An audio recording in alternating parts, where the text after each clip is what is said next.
Aesop's Fables.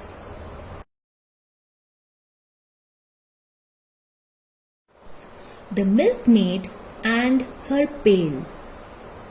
A milkmaid was going to market carrying a pail of milk on her head. As she walked along the path, she began to dream. "I'll sell the milk at a good price," she thought, "and with the money I get, I'll buy some fowls from the farmer. Each morning my new fowls will lay eggs, and I will sell to the parson's wife and make more money. And with all that money, I'll buy myself a lovely new lace dress and a hat with a pretty bow. When I go to town in my new clothes, all the people will look at me. Oh, all the handsome young men will come speak to me, and the girls will be so jealous. But I won't care," she went on. "I shall just look at them and toss my head like this." As she spoke, she tossed her head back, and the pail fell off. All the milk was spilt. Crying, the milkmaid ran home and told her mother what had happened. Now there was no milk, so there would be no fowl, no eggs, and no new hat and dress. "Ah, my child," said the mother when she heard everything, "do not count your chickens before they are hatched."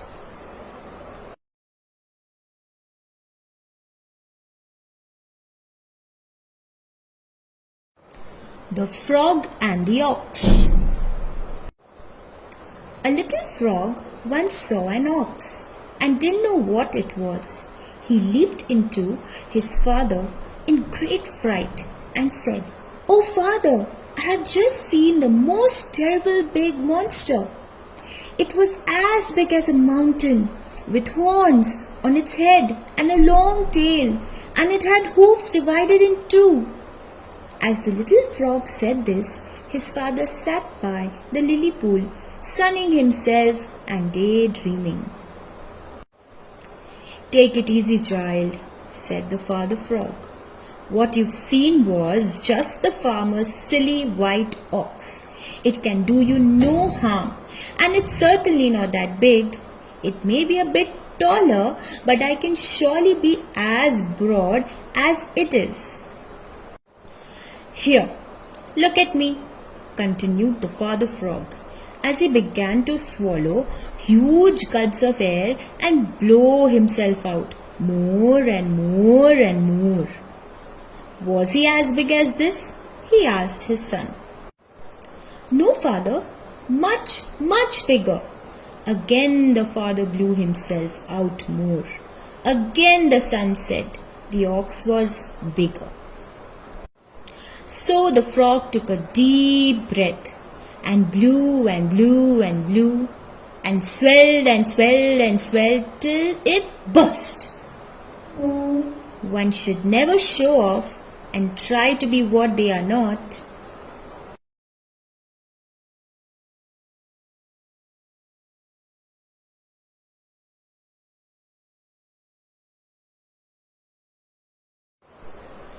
The Ass and his Purchaser. He wanted to buy an ass, and so he went to the market. He came across a beast he liked and asked the owner if he could take him home on a trial to see if he was what he wanted. The owner agreed without much argument, and so the man and the ass walked back to the man's farm. On reaching the farm, the man put the new ass along with the other asses in the stable. The newcomer looked for a while and greeted the other asses.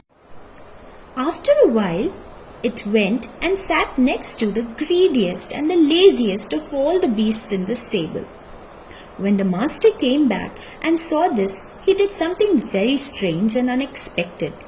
He put the halter around the ass at once and led the surprised beast back to its trader in the market. "What?" questioned the donkey's owner. "Did you not even give him a fair trial? Surely you could not have tested him so quickly." To this the man calmly replied, "One can be easily judged by the company he keeps. This ass chose to sit with the laziest and the greediest beast in my stable. No more tests are needed.